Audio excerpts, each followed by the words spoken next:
शिव शंभू की नगरी काशी तो बाबा विश्वनाथ का धाम भी काशी, अध्यात्म की नगरी काशी तो मोक्ष का धाम भी काशी।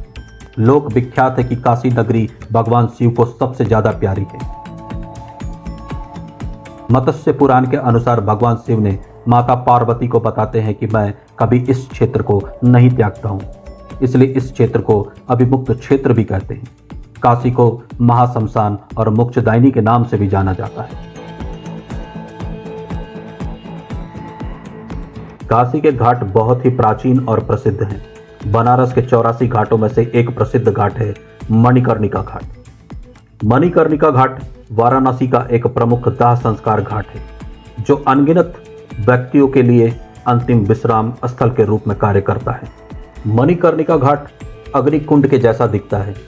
ऐसी मान्यता है कि पहली सदी से ही यहाँ पर लगातार 24 घंटे 365 दिन शवों को जलाने का कार्य होता आ रहा है। प्रतिदिन इस घाट पर 200 से 300 चिताएं जलाई जाती हैं। यह इस घाट का महिमा ही है कि इतने शवों को जलाने के बाद भी यहाँ पर जरा सा भी बदबू नहीं आता है।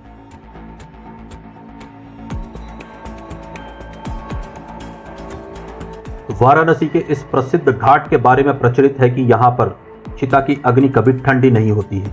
ऐसी मान्यता है कि इस घाट पर जिस दिन भी चिताएं जलनी बंद हो जाएगी, उस दिन वाराणसी के लिए प्रलय का दिन होगा।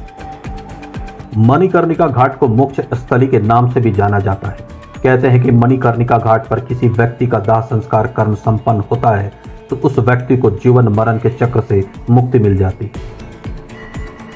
शास्त्रों की मान्यताओं के अनुसार देवों के देव महादेव स्वयं महाशमशान मणिकर्णिका घाट पर मरने वालों के कान में तारक मंत्र बोलते हैं और अपने भक्तों को मोक्ष प्रदान करते हैं। इसलिए काशी में मृत्यु को मंगल भी कहा जाता है। इतना भी दुराचारी व्यक्ति या पापी प्राणी क्यों ना हो, उसकी मृत्यु यदि यहाँ होती है तो उसकी मुक्ति सुनिश्चित है। भगवान शिव जीवात्मा के कान में आकर 3 बार राम राम बोलते हैं, जिसे तारक मंत्र कहा जाता है। राम नाम में इतना सामर्थ्य है कि यह किसी को भी भव सागर से पार कर सकता है। दोस्तों, आइए आज के इस वीडियो में हम अलौकिक और दिव्य मणिकर्णिका घाट के चमत्कारों को डिटेल में समझते हैं। दोस्तों, इस वीडियो को अंत तक जरूर देखिएगा और अभी तक अगर आपने हमारे इस चैनल को सब्सक्राइब नहीं किया है तो इसे सब्सक्राइब कर लीजिएगा। मणिकर्णिका घाट पर जहां एक तरफ जलती चिताओं के शोले आसमान में एकाकार होते नजर आते हैं, तो दूसरी ओर घुंघरू और तबले की जुगलबंदी के बीच पैरों के ताल पर रात परवान चढ़ती। यह परंपरा 351 साल पुरानी है, जिसमें नगर वधुएं पूरी रात जलती चिताओं के पास नाचती हैं और थिरकती हैं। साल में एक बार एक साथ चिता और महफिल दोनों का ही गवाह बनता है काशी का मणिकर्णिका घाट। चैत्र नवरात्रि के अष्टमी को सजती है इस घाट पर मस्ती में सराबोर एक चौंका देने वाली महफिल। एक ऐसी महफिल जो जितना डराती है उससे कहीं ज्यादा हैरान करती है। नगर वधुएं मणिकर्णिका घाट पर पूरी रात गीतों पर ठुमका लगाती हैं और भगवान शिव से प्रार्थना करती हैं ताकि अगले जन्म में उन्हें भी इज्जत भरी जिंदगी जीने का सौभाग्य प्राप्त हो। कहते हैं कि महाशमशान में सजने वाली नगर वधुओं की इस महफिल का इतिहास राजा मान सिंह से जुड़ा हुआ है। हिंदू धर्म में होली पर्व का विशेष महत्व है और पूरे देश में होली का त्यौहार काफी उत्साह के साथ मनाया जाता है। लेकिन आपको जानकर हैरानी होगी कि धार्मिक नगरी काशी में चिता के भस्म से होली खेलने की परंपरा है। रंगभरनी एकादशी के दूसरे दिन महाशमशान मणिकर्णिका घाट पर मसान होली खेली जाती है। ऐसी मान्यता है कि रंगभरनी एकादशी के दिन भगवान शिव माता पार्वती का विवाह के बाद गौना कराकर अपने धाम लाए थे और भोले बाबा ने सभी देवी देवताओं के साथ होली खेली थी। लेकिन इस होली के उत्सव में भगवान भोलेनाथ के प्रिय गण भूत प्रेत पिशाच निशाचर और अदृश्य शक्तियां शामिल नहीं हो पाई। ऐसे में होली खेलने के लिए भगवान शिव स्वयं ही मसान घाट पर आ गए और चिता के भस्म से होली खेलते हैं। आज भी लोगों का मानना है कि मसान होली खेलने के लिए स्वयं भगवान भोलेनाथ मणिकर्णिका घाट पर आते हैं और अपने सभी भक्तों को दर्शन देते हैं और भस्म से होली खेलते हैं। मणिकर्णिका घाट पर एक ऐसा मंदिर स्थित है जो टेढ़ा होकर भी सैकड़ों सालों से खड़ा है और साल के 6 महीने पानी में डूबा रहता है। यह मंदिर है रत्नेश्वर महादेव मंदिर। रत्नेश्वर महादेव मंदिर अपनी नींव से 9 डिग्री झुका है और इसकी ऊंचाई 40 फीट है। ऐसा कहा जाता है कि मंदिर का निर्माण 19वीं शताब्दी के मध्य में हुआ था। पीसा की झुकी मीनार से ज़्यादा झुके होने के बाद भी यह मंदिर गुमनामी में खो गया है। यह मंदिर क्यों झुका हुआ है, इसके पीछे भी एक कहानी है। ऐसा कहा जाता है कि यह मंदिर राजा मानसिंह के एक सेवक ने अपनी मां रत्नाबाई के लिए बनवाया था। मंदिर बनने के बाद उस व्यक्ति ने गर्व से घोषणा की कि उसने अपनी मां का कर्ज चुका दिया है। जैसे ही ये शब्द उसकी जुबान से निकले, मंदिर पीछे की तरफ झुकने लगा, यह दिखाने के लिए कि किसी भी मां का कर्ज कभी भी नहीं चुकाया जा सकता। इस तीर्थ का गर्भगृह वर्ष के ज़्यादातर समय गंगा के जल के नीचे रहता है। आखिर डोम राजा के हाथों से ही क्यों मिलती है मुक्ति? प्रचलित पौराणिक कथा के अनुसार अनादि काल में जब काशी का नाम आनंदवन हुआ करता था, उस समय भगवान शंकर माता पार्वती के साथ यहाँ भ्रमण के लिए आए थे और मणिकर्णिका घाट पर स्थित कुंड को उन्होंने अपनी जटाओं से भरा था, जिसके बाद माता पार्वती ने उसमें स्नान किया।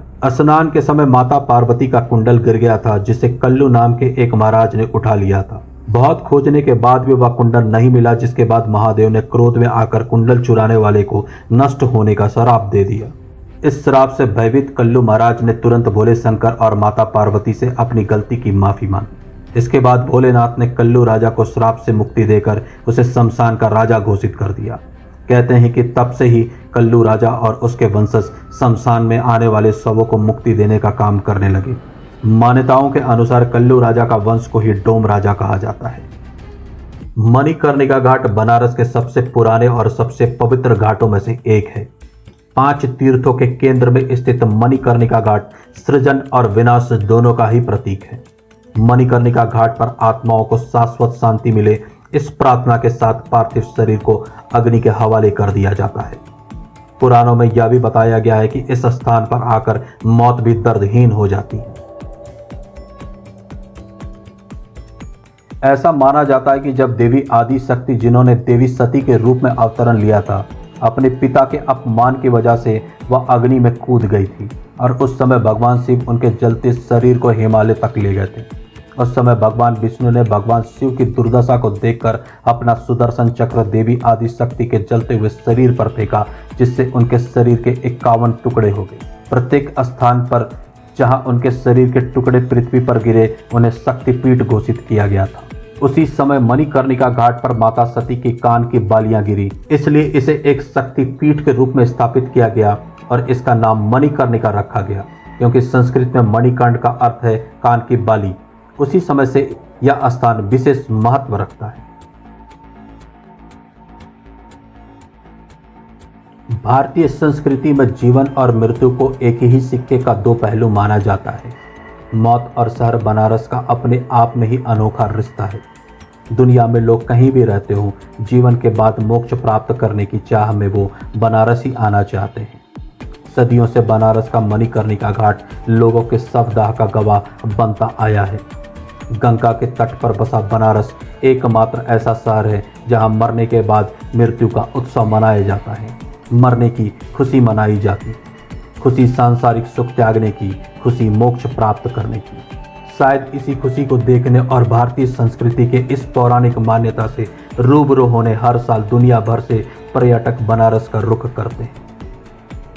कभी किसी इंसान को किसी बात की चिंता होती है या सामाजिक कारणों से उसका मूड सही नहीं होता है, तो उसे मणिकर्णिका घाट आना चाहिए, क्योंकि शायद यही वो जगह है जहां आपको बिना कहे, बिना कुछ सुने जीवन की सबसे बड़ी सच्चाई का अनुभव होता है, जहां आकर आपको मालूम होता है कि मौत जीवन चक्र का ही एक हिस्सा है। जीवन है तो मौत होनी भी तय है।